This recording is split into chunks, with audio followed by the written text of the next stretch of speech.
João capítulo 14 diz assim, verso 4: E vós sabeis o caminho para onde eu vou. Disse-lhe Tomé: Senhor, não sabemos para onde vais. Como saber o caminho? Verso 6: Respondeu-lhe Jesus: Eu sou o caminho, eu sou a verdade, eu sou a vida. Ninguém vem ao Pai a não ser, ou senão, por mim. Vamos fechar os olhos e fazer mais uma rápida oração. Pai Santo, o Senhor sabe da nossa necessidade, da sua graça e da sua misericórdia. Nós somos miseráveis pecadores, mas nos atrevemos a dirigir nossas palavras e voltar nosso rosto para um Deus santo, tremendo, perfeito como o Senhor. Por causa do que Cristo fez naquela cruz, vertendo o seu sangue, temos acesso à sua majestade e à sua glória. E eu peço que seja propício a nós essa noite, e despeja da sua graça, gloriosa, abundante, imerecida. Faz com que teu Espírito trafegue entre nós, sonde mentes e corações, transforme, cure, liberte almas, salve pecadores aqui essa noite, que ninguém resista à sua vontade soberana e à sua graça irresistível. Em nome do Pai, do Filho e do Espírito Santo. Amém. Querido, presta atenção, eu vou procurar ser breve. Este texto que eu li é um dos textos mais conhecidos do mundo, e um dos mais conhecidos da Bíblia. É um texto áureo, João 14, 6. Talvez ele é o terceiro texto mais conhecido. O primeiro, João 3, 16. O segundo, Salmo 23, o Senhor é meu pastor, nada me faltará.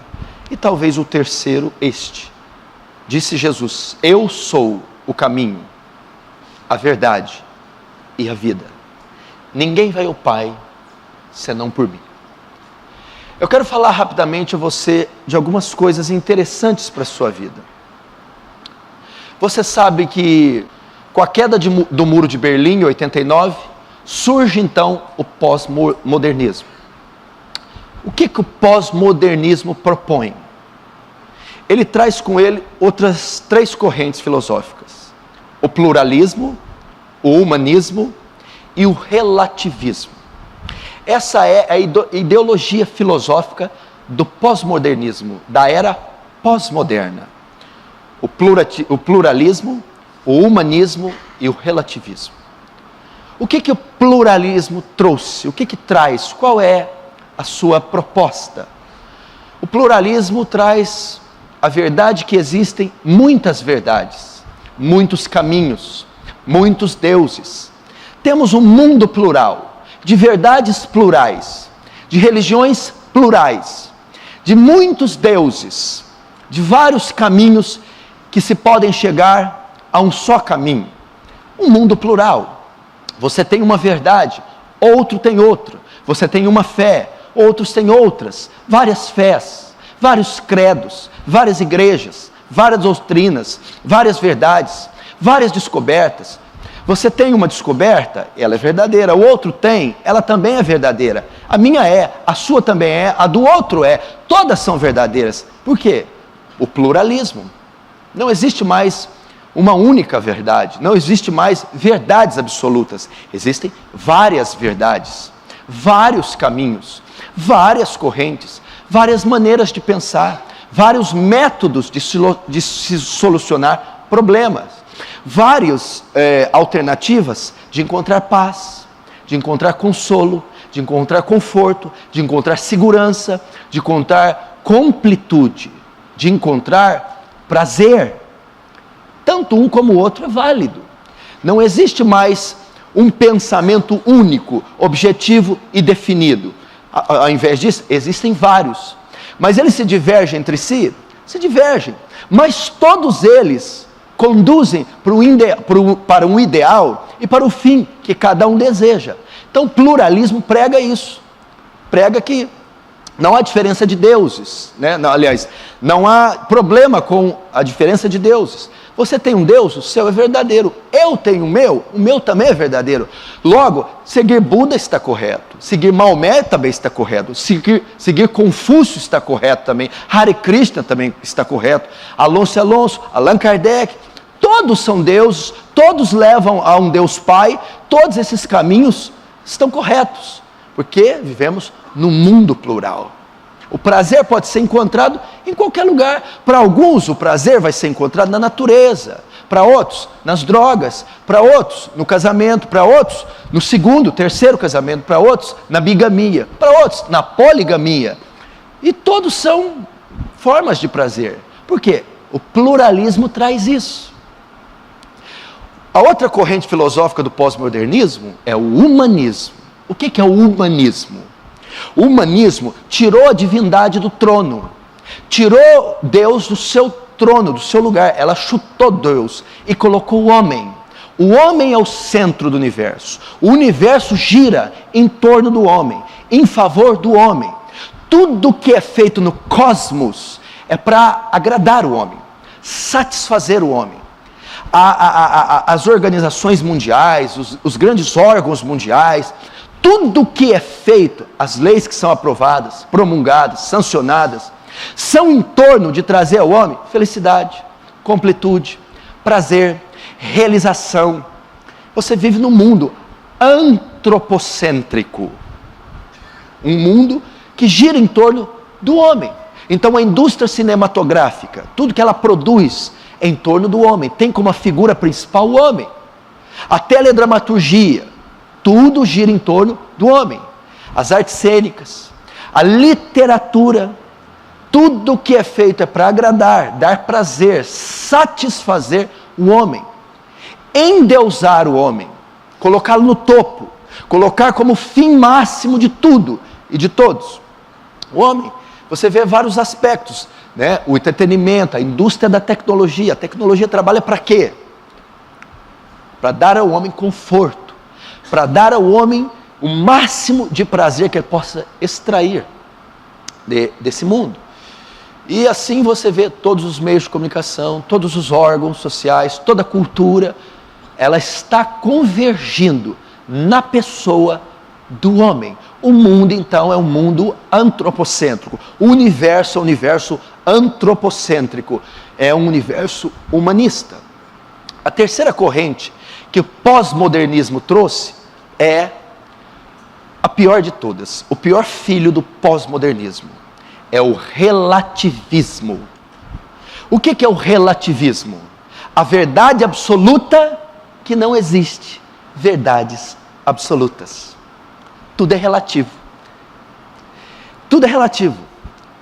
Depende do ponto de vista e da circunstância com que cada coisa ocorre. O relativismo ensina que não existe valores absolutos, verdades absolutas, caminhos absolutos. Vivemos num mundo relativizado. O que para mim é mal, para você pode não ser. É relativo. O conceito de certo ou errado, de bom ou mal, foi relativizado. Por isso se mata, se estupra, se aborta, se estrangula, se divorcia, se casa, porque essa questão moral ficou relativizada. Então hoje você vive numa sociedade que relativizou tudo, onde não há valores absolutos, não há verdades absolutas, não há credos absolutos, não há religiões absolutas, não há deuses absolutos, não há fé professada absoluta. Tudo depende do ponto de vista pessoal, da circunstância e do contexto que cada um ocorre. Nossa, mas aquilo que você fez foi feio. Não, feio para você, para mim foi bonito.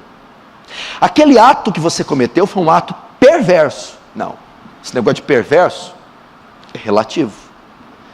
Na sua ótica é perverso, na minha não é relativo. Então, vivemos num mundo assim, onde leis são aprovadas ou desaprovadas. Países, nações, estados se divergem entre si nas suas leis, por causa de contexto e de cultura. Faz com que as situações morais sejam relativizadas, como aborto, eutanásia, como suicídio, estupro, pedofilia, ideologia de gênero, divórcio, segundo casamento, homossexualismo, lesbianismo. Tudo isso pode ser aprovado em nome do relativismo. Porque afinal, vivemos numa sociedade que não tem valores absolutos. Uma sociedade plural, humanista e relativista, fazendo do homem moderno uma besta, um animal sem identidade e sem forma, sem valores, pluralista e centrado em si próprio, fazendo da sociedade nossa moderna a pior que já existiu em todos os tempos. Porque uma sociedade, uma empresa, qualquer órgão que não tem valores e verdades absolutas, degrada, definha, dilui, mingua, morre, extingue. Esse é o contexto que nós estamos vivendo, o pós-modernismo. E o pluralismo, relativismo e humanismo estão em todos os campos da sociedade. Estão dentro das universidades, estão nos hospitais, está na política, está nas religiões, nas ciências, está instalado em todos os setores da sociedade, fazendo o homem moderno ser o que ele é. Por que eu estou falando isso? Porque eu abri a Bíblia. A Bíblia é um livro absoluto. A Bíblia tem verdades absolutas. A Bíblia tem um Deus absoluto, que enviou o seu Filho, o Cristo absoluto, que vai de encontro contra essas correntes filosóficas do pós-modernismo. Vai contra o humanismo, que colocou o homem no centro. O universo não é antropocêntrico, é teocêntrico. Deus é o centro do universo. O pluralismo traz o politeísmo, uma multiplicidade de divindades e de deuses. A Bíblia traz o monoteísmo. Ouve Israel, o Senhor teu Deus é o único Deus. E a Bíblia traz uma verdade absoluta, as Sagradas Escrituras. A Bíblia não apoia nem o relativismo, nem o pluralismo, nem o humanismo. Aonde eu quero chegar antes de eu entrar no texto?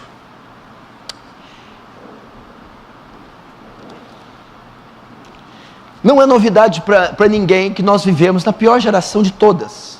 A geração mais imoral, mais degradante, mais perversa da história. Por conta do pós-modernismo ter dominado todos os campos da sociedade, o homem se tornou o animal que ele é. Eu vou ler algumas coisas para você, alguns dados aqui, e você vai ver. Por mais que o homem se desenvolva, por mais que ele se torne sofisticado, por mais que as ciências alcancem o grau de conhecimento inimaginável antigamente, ela não está trazendo mais felicidade, paz e sossego para o homem. A paz é algo que o homem mais procura. A paz é algo que o elemento, o sentimento mais procurado em toda a história da humanidade. Todavia, o homem segue sem paz. Desde que o edifício das Nações Unidas foi erguido em 1948, com o propósito de proclamar paz mundial, já tivemos dezenas, centenas e milhares de guerras em todo o mundo. O mundo está em guerra agora. As fronteiras dos países do Oriente estão em guerra agora. O Estado Islâmico está em força total, disparando e iniciando guerras. Temos guerras civis, guerras santas, guerras frias. O homem não encontrou a paz. A tecnologia deu ao homem estradas e caminhos para ele trafegar como nunca. Desde a instituição do Império Romano, onde o Império Romano tentou instalar Pax Romana, A paz romana criou essas estradas mais sofisticadas da época, que duram até hoje. E depois dessas estradas, você encontra as mais belas freeways na Alemanha, na Inglaterra, nos Estados Unidos. Então você vê as rodovias, os caminhos, as estradas mais belas, que ligam o homem de uma parte a outra, em todas as partes do mundo. O homem conseguiu construir lindas estradas, mas ele perdeu o rumo, ele perdeu o caminho. Ele não sabe para onde ir, nem sabe para onde vai. O homem aprendeu a dominar o fogo na época da pré-história. A combustão, ele aprendeu fazer o fogo e aprendeu a dominar o fogo. Hoje, o fogo é um poderoso agente para o homem. O homem detém o poder do fogo. No século XII a.C., chamada a Era do Ferro, o homem aprendeu a dominar o ferro, o metal, aprendeu a fazer armas de guerra, e aprendeu a armar um exército, e dominar e conquistar com o ferro. O homem aprendeu a dominar o vapor, na Era do Vapor, ou a época da Revolução Industrial. E o homem domina o vapor, a água que ferve, e ele, através disso, constrói gigantescas empresas. O homem aprendeu a dominar a água, faz uso da água como nenhuma outra geração, faz da água um elemento excepcional, sensacional. O homem aprendeu a dominar a energia atômica, a energia nuclear. Ele tem armazenado no mundo energia nuclear suficiente para destruir o mundo milhares de vezes. Você vê o efeito, por exemplo, da bomba atômica em Hiroshima, Nagasaki, o estrago que fez. Então o homem hoje sabe fazer mísseis com ogivas nucleares que podem fulminar o mundo. O homem aprendeu a dominar a energia nuclear, a energia atômica. O homem avançou. Quem diria que hoje num celular você poderia fazer uma transferência bancária, você poderia pagar uma conta de água, luz e de telefone através do seu celular? Quem diria que você podia se conectar com o mundo inteiro dentro do seu quarto? A revolução eletrônica, a internet. O mundo está mais sofisticado, a ciência evoluiu, a tecnologia evoluiu. Hoje o homem possui conforto, prazer, como nunca antes na história. Nós tivemos grandes descobertas, com grandes cientistas, Isaac Newton, com as suas 3 leis, Albert Einstein, com a teoria da relatividade. Nós tivemos, a ciência conseguiu grandes avanços na medicina. O primeiro transplante de coração foi feito no Brasil. Nós vemos o avanço tecnológico, científico, e o homem conseguiu solucionar muitos problemas. Mas tem uma coisa que o homem não conseguiu fazer. Tem uma coisa que os filósofos não conseguiram, os grandes mestres não conseguiram resolver. Eles não conseguiram. Buda não conseguiu solucionar isso, Confúcio não conseguiu, Maomé não conseguiu, Dalai Lama, Mahatma Gandhi, esses homens não conseguiram, os Césares Augustos não conseguiram, a tecnologia não conseguiu, ser algum não conseguiu, que é resolver o problema da maldade do homem, o mal no coração do homem, a maldade no coração do homem. Albert Einstein disse: é mais fácil desnaturar o plutônio do que tirar o mal do coração do homem.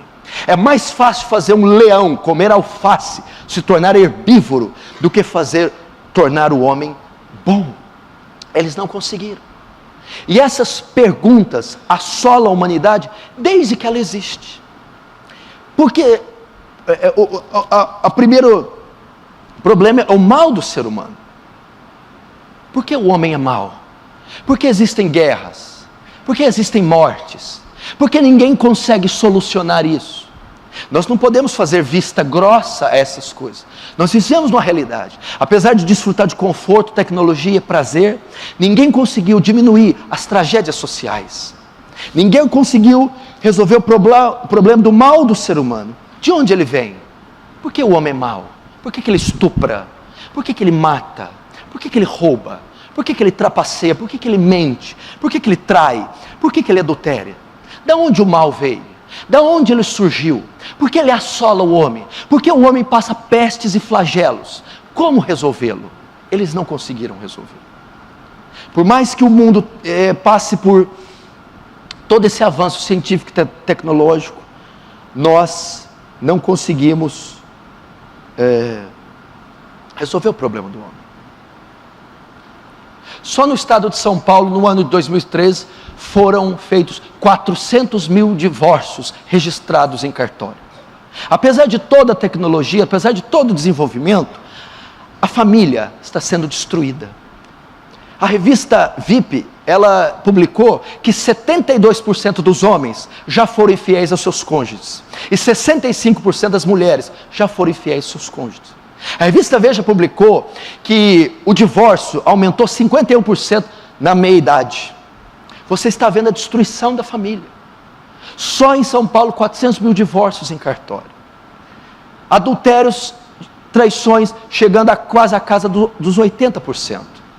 40 crianças sofrem abuso sexual a cada 10 minutos. 40 crianças sofrem de pedofilia a cada 10 minutos. Morrem aproximadamente no mundo 4 milhões e 500 mil pessoas por dia. Morrem aproximadamente 54 milhões de pessoas por ano. Existe um suicídio no mundo a cada 40 segundos. Desde que eu comecei essa pregação, quase 100 pessoas já se suicidaram. O país campeão em suicídio é a Letônia. Países onde tem a maior renda per capita do mundo, Noruega, Suécia, Dinamarca, são campeões de suicídio. Só nos Estados Unidos da América, 300 mil pessoas se suicidam por ano. O Japão está entre os países, entre os 10 países, que mais tem taxa de suicídios, de suicidas. São países de primeiro mundo. Países que gozam de conforto, tecnologia, riqueza e prazer. Mas o homem não conseguiu solucionar isso. A tragédia das guerras, a tragédia das mortes, a tragédia das pestes. 1/3 da população mundial passa fome. A Organização Mundial de Saúde prevê que em 2020, a depressão, a ansiedade e o estresse, toda a humanidade possuirá pelo menos um desses 3. E a maioria, os 3. A depressão, ela tomou o título da doença do século. Os antidepressivos estão na categoria dos remédios mais vendidos do mundo. E eles têm dominado a nossa vida. Até 2020, nós seremos um mundo estressado, deprimido e ansioso. Você vê que eles não conseguiram. Apesar de todos os avanços, de todas as terapias, de todos os psicotrópicos, de toda a tecnologia, de todos os tratados de paz, o homem não está melhor, o homem não consegue. E eles não conseguem responder a esses problemas. O mal do homem. O segundo problema é o sofrimento humano. Primeiro, a maldade do homem. Olha os números que eu disse. Esses números revelam a maldade do homem. Segundo, esses números revelam o sofrimento do homem.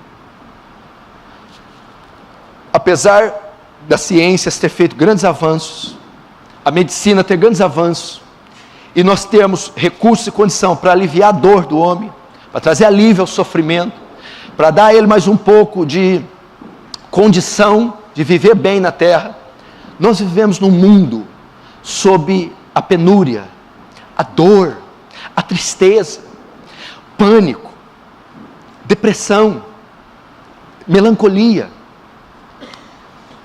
domina o mundo. É um mundo que passa por sofrimento, pestes, epidemias uma atrás da outra, tragédias naturais, catástrofes. Vivemos num mundo assolado pela dor e pelo sofrimento. Quando o sofrimento não é físico, causado por fome, por doença, por peste, por crime, o sofrimento é emocional, o sofrimento é moral, é o sofrimento causado por abandono, tristeza, baixa autoestima, complexo de rejeição, de inferioridade, tornando o homem um sofredor, mesmo com todo o avanço psicológico, científico. E o terceiro problema é a morte. O homem não sabe lidar com a morte. Parece que a tecnologia, Hollywood, faz de tudo para parecer que nós não vamos morrer. Parece que quando você pensa nos atores, você pensa que Christopher Reeve está vivo ainda, que ele é o super-homem, que ele tem 30 anos, é musculoso, bonito. A impressão que passa é que somos imortais. Ninguém pensa na morte. Ninguém sabe, ninguém se preocupa com a morte. Parece que ninguém vai envelhecer, parece que ninguém vai morrer. Mas 50 milhões de pessoas morrem por mundo. Se você não concorda comigo no que eu falei até agora, pelo menos em uma coisa você vai concordar. Todos nós aqui um dia morreremos. E como vai ser? Você está preparado para a morte? O homem não soube responder isso. Como lidar com a morte? Qual o antídoto para a morte? Como se preparar para a morte? O que será depois da morte? Para onde iremos depois da morte? Você sabe como lidar com a morte? Você tem feito planos para a sua morte? Será que você não pode morrer essa semana ainda? O que vai ser depois que você morrer? Onde vai estar o seu corpo? Onde vai estar a sua alma? O que será depois da morte? As ciências não resolveram isso. Os filósofos não conseguiram resolver. Eles não conseguiram. Bertrand Russell disse que o mal do homem está no coração do homem. E é do coração que tem que ser tirado. O sofrimento, o mal e a morte. Como lidar com isso? Como viver no mundo como... Querido, você não está vivendo no Play Center. O mundo não é o Hop Hari Play Center, Las Vegas. O mundo é uma selva, é um campo de batalha. Enquanto estamos aqui, tem mísseis sobre a nossa cabeça. Enquanto você está aqui, tem gente sendo morta, estuprada, violentada, assassinada, asfixiada, estrangulada, decapitada. Leis espúrias estão sendo assinadas, divórcios, abortos. Só nos Estados Unidos, 4 milhões de crianças são assassinadas todos os anos no ventre das suas mães. É o país campeão mundial em aborto. Você vive numa guerra. O homem é mau, ruim.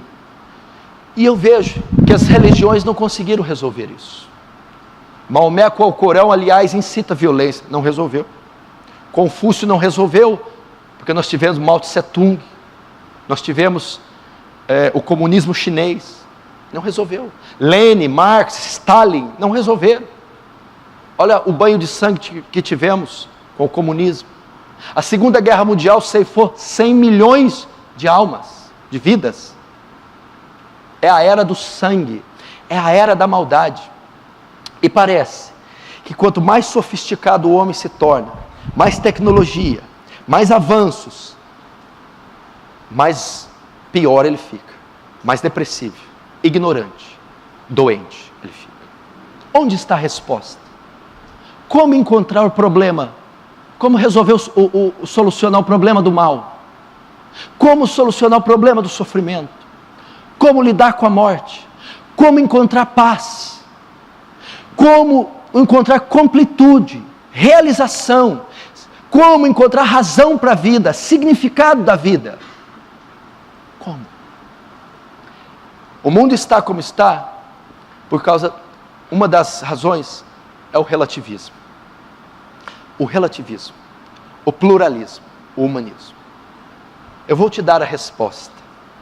João capítulo 14 tem a resposta. É o texto que eu li. Você leu que Jesus disse assim: eu sou o caminho, a verdade e a vida. Ninguém vem ao Pai a não ser por mim. Você viu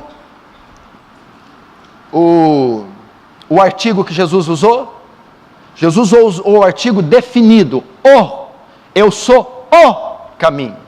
Jesus não usou o artigo indefinido. Eu sou um caminho.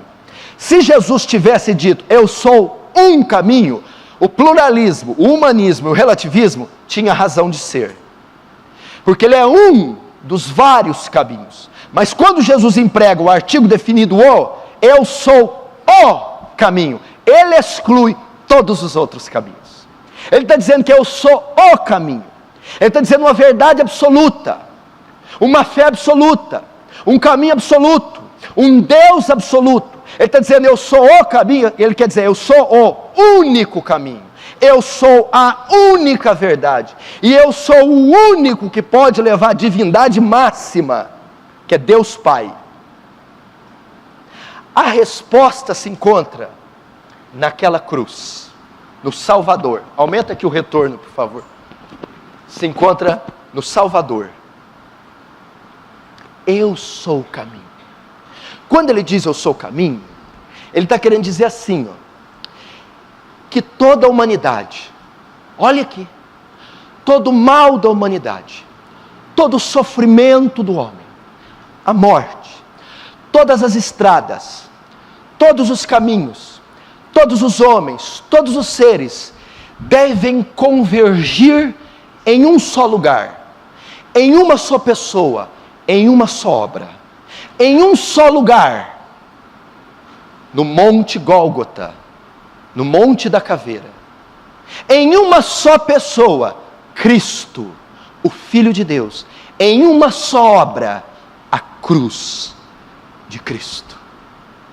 Ele é a resposta, Ele é o único e verdadeiro Deus, Ele tem a única e verdadeira verdade, Ele tem a solução.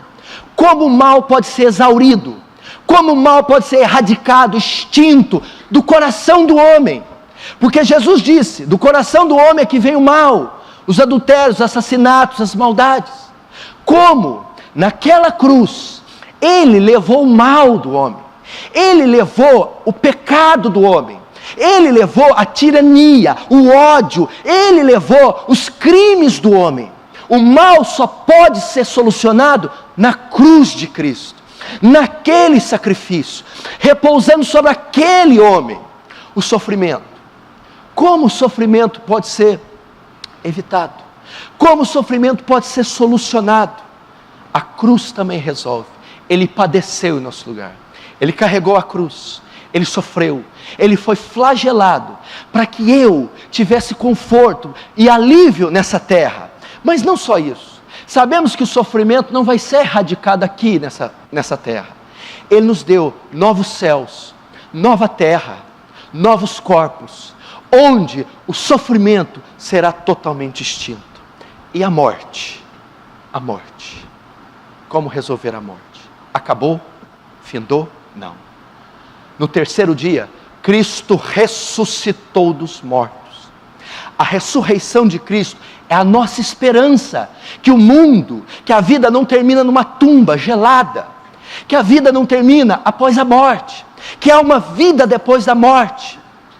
Como? A ressurreição de Cristo garante que nós, ainda que sofremos uma morte violenta no trânsito, ainda que tomarmos um tiro, ainda que sofrermos um infarto ou morrermos de velhice, nós ressuscitaremos, assim como Ele ressuscitou. A morte não tem última palavra. O apóstolo Paulo diz: morte, onde está, ó morte, a tua vitória? Onde está, ó pecado, o teu aguilhão? Porque Cristo venceu a morte, Cristo enfrentou ela de rosto erguido, e Cristo na cruz matou a morte. E agora, nós temos a solução para o mal, nós temos a solução para o sofrimento, nós temos a solução para a morte. Cristo, o madeiro, a vida de Cristo, a morte de Cristo, a ressurreição de Cristo. Querido, eu vou te dizer qual que é, em uma palavra, qual é a causa de todo o mal humano? Pecado. É o pecado. O que é o pecado? A palavra grega para pecado é harmartia. Sabe o que quer dizer harmartia? Errar o alvo, sair do caminho, perda do alvo.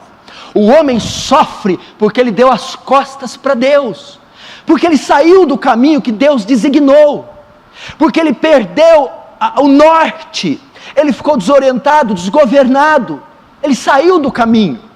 Isso é o pecado. É do pecado que se origina a morte, é do pecado que se origina o suicídio, é do pecado que vem o roubo, é do pecado que vem o ódio, a vingança, a mentira, a traição. É do pecado.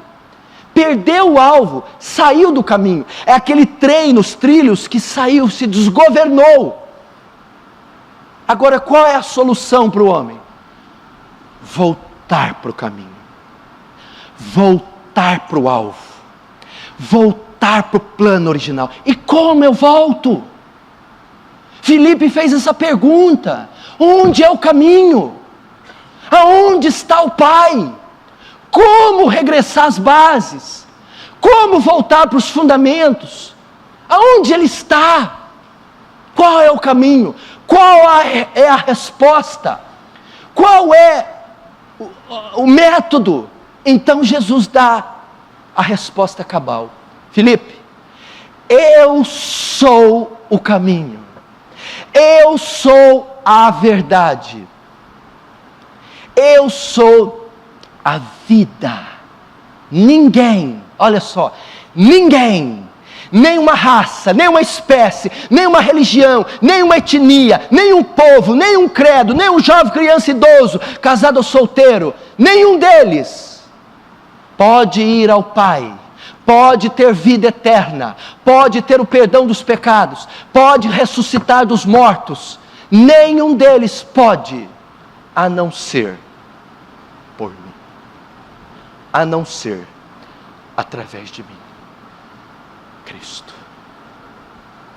Mas quando falamos Cristo, o que temos em mente? Há muitos Cristos, há muitos meios.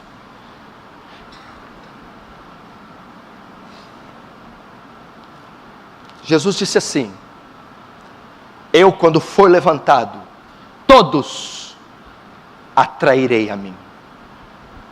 Quando Ele for levantado. Quando que Ele foi levantado? Quando Ele foi pregado naquele madeiro, colocado no buraco, com cordas, Ele foi erguido, Ele foi levantado. Neste ato, Ele atraiu todos a Ele. Tinha uma placa escrita em cima, pregada lá, que Pilatos mandou pregar: Jesus de Nazaré, Rei dos Judeus. Estava escrito em hebraico, grego e latim. Estava lá: Jesus istem Kyrios, Jesus é o Senhor, Jesus é o Rei dos Judeus. Por que tinha aquela placa? Eram as 3 línguas da época: o latim, a religião oficial do império; o grego, o inglês da época, a língua universal; e o hebraico, a língua da religião, a língua dos judeus.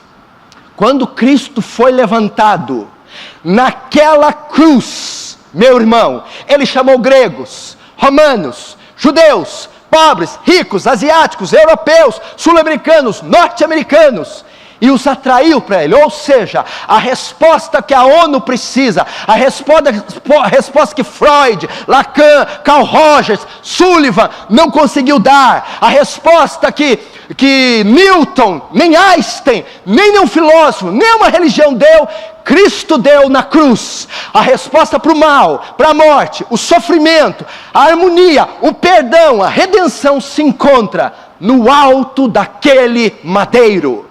Na cruz bendita de Cristo. Ela é o caminho, ela é a solução, ela é a verdade, ela é a completude, ela é a paz, ela é a realização, ela é a resposta para a pergunta, ela é o encontro, ela é voltar-se para os trilhos. A cruz. Mas por que a cruz? Porque o mal se originou do pecado de Adão, nossos primeiros pais. Nós herdamos a transmissão de Adão, e toda a raça humana herdou esse vírus chamado pecado.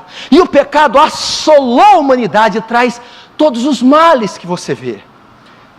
O único antídoto para o pecado, a única arma que estanca o pecado, neutraliza, paralisa os seus efeitos devastadores, é a cruz. Por que a cruz? Porque naquela cruz, Deus se tornou homem, carne e osso.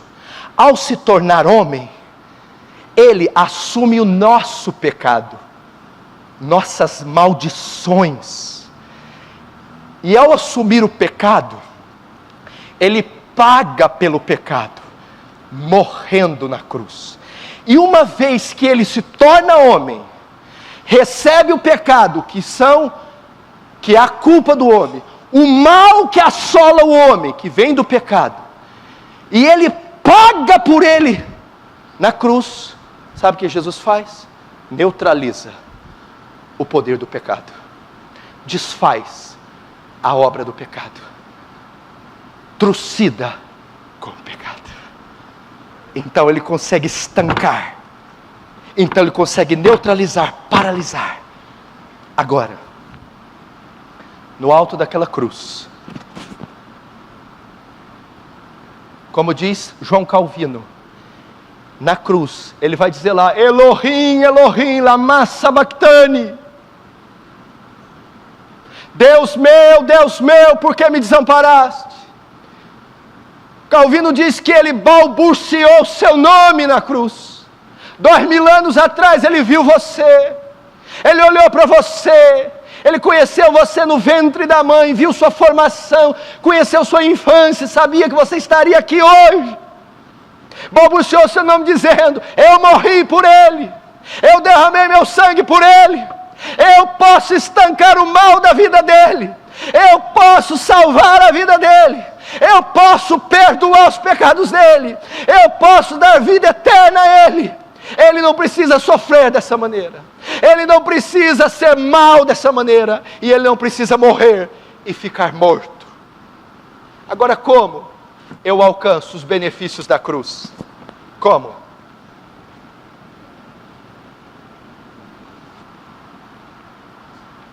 Reconhecendo o meu pecado, lançando a minha fé naquele madeiro sangrento, naquele Salvador bendito, me prostrando aos pés daquele monte, daquela cruz sangrenta, e dizendo: foi por mim.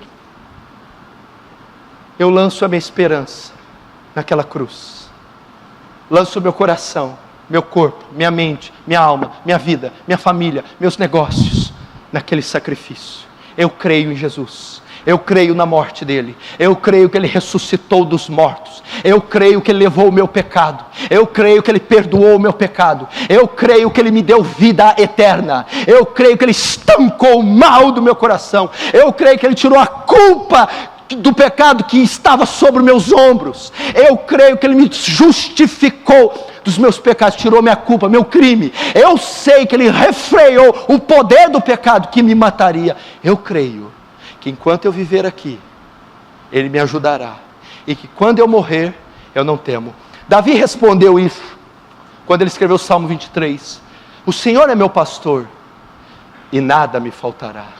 Deitar-me faz em pastos verdejantes, guia-me a águas tranquilas, guia-me pela vereda da justiça, por amor do teu nome.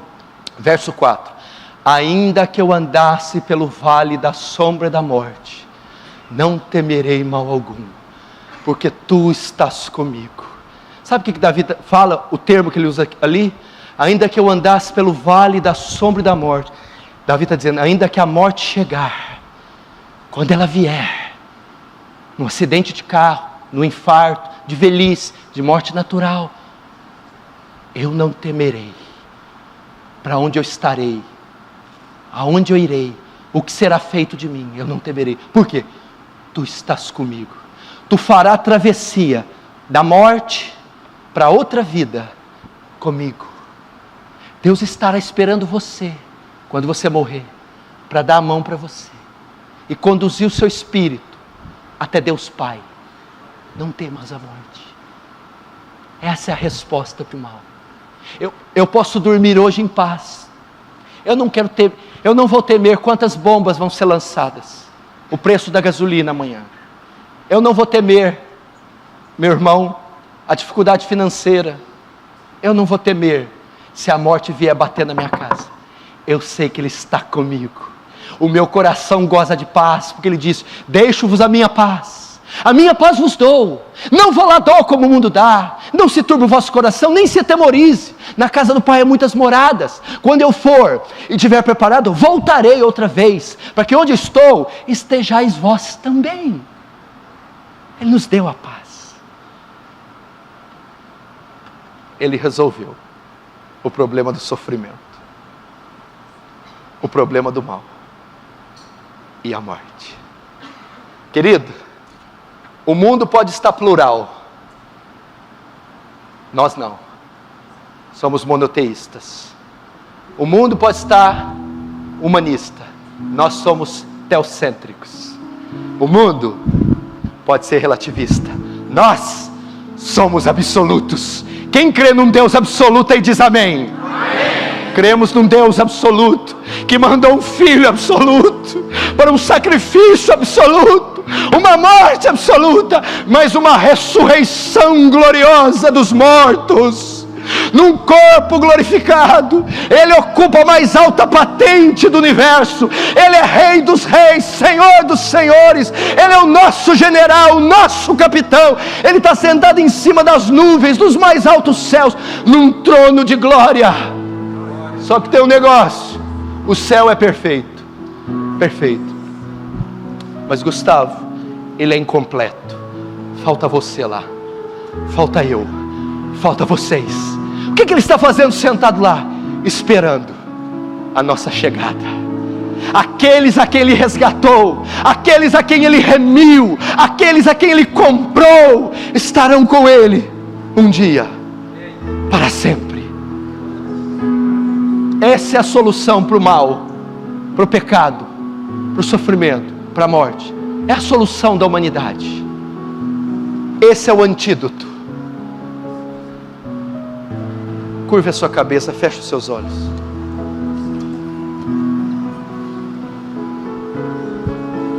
Fale com Deus agora. Você sabe falar com Deus? Fala com Deus.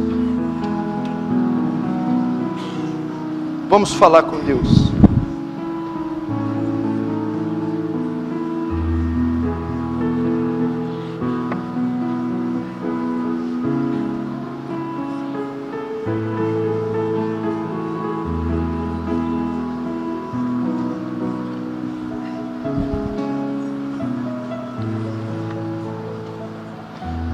Senhor Jesus,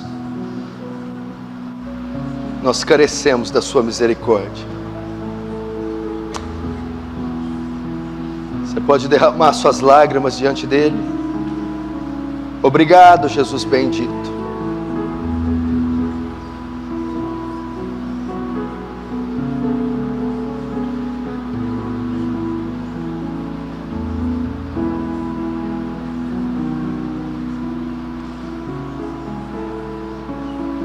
Espírito de Deus, esteja entre nós. Toca nesses corações, Santo Espírito. Constrange-os, comove-os, consola-os, conforta-os, Santo Deus. Há almas aqui abatidas, tristes, desencorajadas, mas encontra essas almas. Traz alívio para a sua dor, para o seu sofrimento. Traz razão para o seu viver, significado para a sua vida.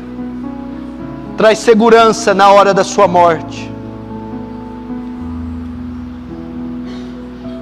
Meu irmão, você acredita que Deus pode falar com você? Eu vou pedir para que Ele fale com você. Eu vou pedir para que Ele te dê uma palavra. Eu vou pedir para que o Espírito dele sopre algo no seu ouvido, no seu coração, para que ele te dê certezas, bases sólidas, onde você possa se encontrar seguro. Ouça a voz de Deus aqui nesse local. Senhor, fala com essas pessoas. Espírito de Deus, fala com essas pessoas. Fala com essas pessoas.